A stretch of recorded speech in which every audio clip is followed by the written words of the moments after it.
This video is here to convince you that you don't actually need an expensive bike like this one. There are only 5 upgrades that you actually need to make any bike fast. And I do have 3 bonus ones at the end, but the first 5 are the most important. I'm not going to waste your time for any longer. Chapters are linked in the description down below. Let's get into number 1. The first upgrade is tyres.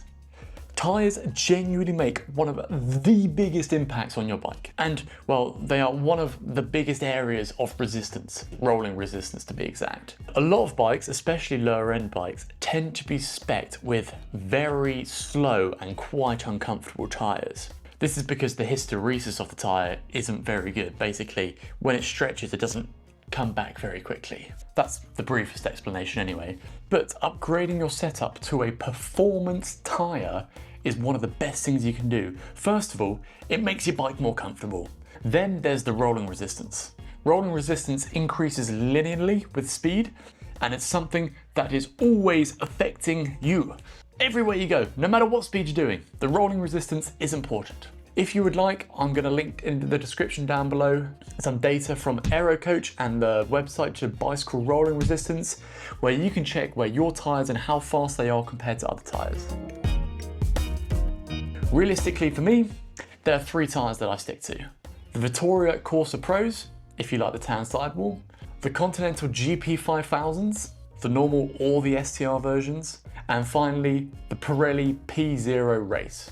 All 3 of these tyres are fantastic, they're fast, they're grippy, and most importantly, they're not actually that expensive to upgrade to. At most, you're probably paying about £130 for the pair for the biggest upgrade on the bike, the biggest one. And the best part about this video, the upgrades only get cheaper. This is the most expensive one on the list.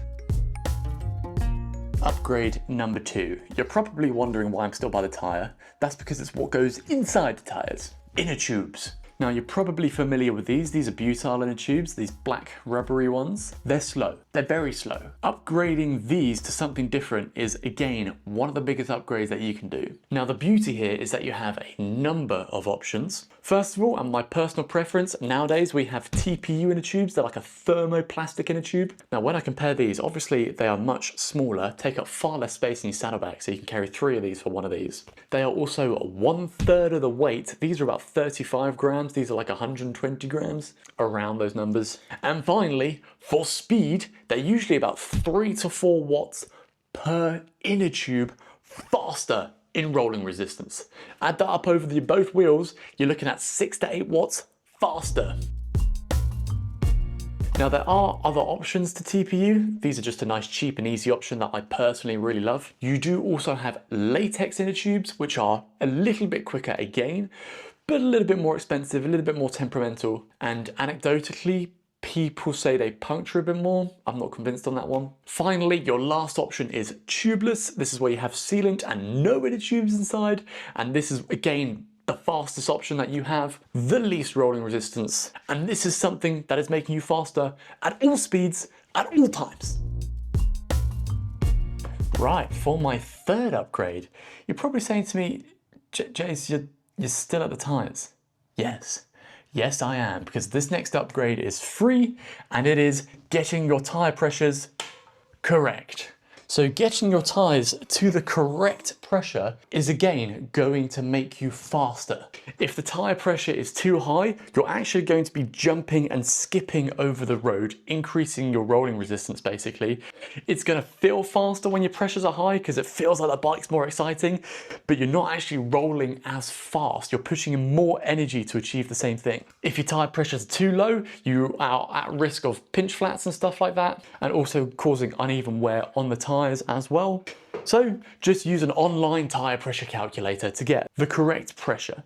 I use the Silca one. I'll link it in the description below. Feel free to use it. The next upgrade we must talk about is the chain. I'm not telling you to buy a new chain or anything. I'm just saying keep it clean. And it's not the outside of the chain that needs to be clean, it's the inside of the chain that needs to be clean. Now, there are a number of ways that you can go about this. If you use wet or oil-based lubricants, you can use degreaser and a chain cleaner and stuff like that just to try and get inside the chain. But realistically, with any wet lubricant, it's going to pick up dirt and it's going to pick up stuff and it's going to bring it inside the chain. You're going to wear your chains faster, which is going to wear your components faster, and it's going to increase the resistance going through the chain. Again, one thing that is happening at all times. So my personal recommendation is to go to a wax chain. There are tons of great solutions out there. I'm not going to get it into this video, but with a wax chain, the resistance that you lose through the chain is less. The chain lasts far longer, which means your cassette and your chain rings and other components on the bike also last longer because they don't wear as quickly. One of the best upgrades, one of my favorite upgrades. I will link some how to wax your chains and stuff below if you want to get into it. For this final upgrade, you've probably noticed that I've had a slight change of outfit. It is clothing. When on the bike and when you're moving, 80% of the air resistance is you. Only about 20% comes from the bike. To show you how much of an impact that this has, if you want to double your speed, air resistance is squared compared to the speed. So your air resistance will go up by ×4 if you double your speed. But here's where it gets really hard, because the power output required is cubed, meaning that you're going to have to produce 8 times as much power at the pedals to just double your speed. It's really interesting, but it goes up exponentially, and that's why having like just tight-fitting clothing makes such a massive difference. I know not everyone likes it, not everyone likes how it looks, but just having the jerseys and the bibs nice and tight will make you so much quicker. So effectively, when you're buying new gear, just buy gear that fits tighter and fits better. Now, some of you might say, Jace, I only ride at slower speeds, aero doesn't matter for me. I promise you, even at like 15, 20 kilometers an hour, it does. It definitely does. It will make you faster. Yes, the effect might not be as big as when you're going at 50 kilometers an hour, but here's the thing. You are going to be doing the same course for a longer period of time, meaning that you have more time for those aerodynamic benefits to accumulate over the course.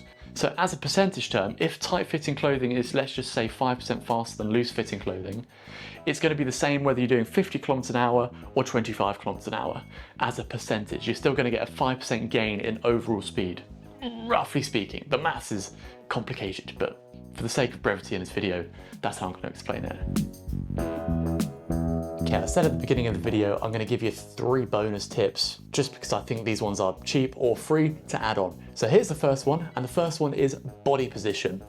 Now, normally we ride up in the hoods like this, and a lot of wind is hitting your chest. A simple way to make you quicker is to go to the drops. That's going to drop your body position a little bit. Remember, the body is like 80% of all the resistance on the bike. You are the slowest thing on there. But if you want to go even faster, hands on the hoods here, and then drop the elbows, and this lets the head get into a much lower position. The forearms are also horizontal, meaning that there's much less surface area hitting the wind. Basically, you're just reducing your surface area by a lot, and it makes a massive difference to your position. And it's free. Next up is just having a clean bike. A clean bike is a fast bike, particularly the chain, as we mentioned earlier, but also for the actual aerodynamics of the frame and stuff as well. When it starts to get dirty and dusty and stuff like that, you start to mess with the actual shaping of the tubes and stuff, and it just makes, generally speaking, the bike a little bit slower. Finally, the last thing I'll do is, well, take your bike to a mechanic. If your shifting isn't working perfectly, that's an upgrade for speed there. They will see that. If your bearings are tired and worn out, you're going to be adding in lots of resistance. And if all of your bearings are worn out, well, it can actually accumulate quite a lot. You've got 2 in the front, 4 in the rear, 2 in the pulley wheels, a big one at the bottom there. So overall, you can actually lose a few watts just from bearing resistance if they need replacing. Well guys, there we are, my 5 most important upgrades that you can do. If you do these, any bike will be about 80 to 90% as quick as a really expensive one like this one. So it doesn't matter where you are in the price range, these are pretty cheap and they're going to make your bike so much faster and they're going to feel so much better. I promise.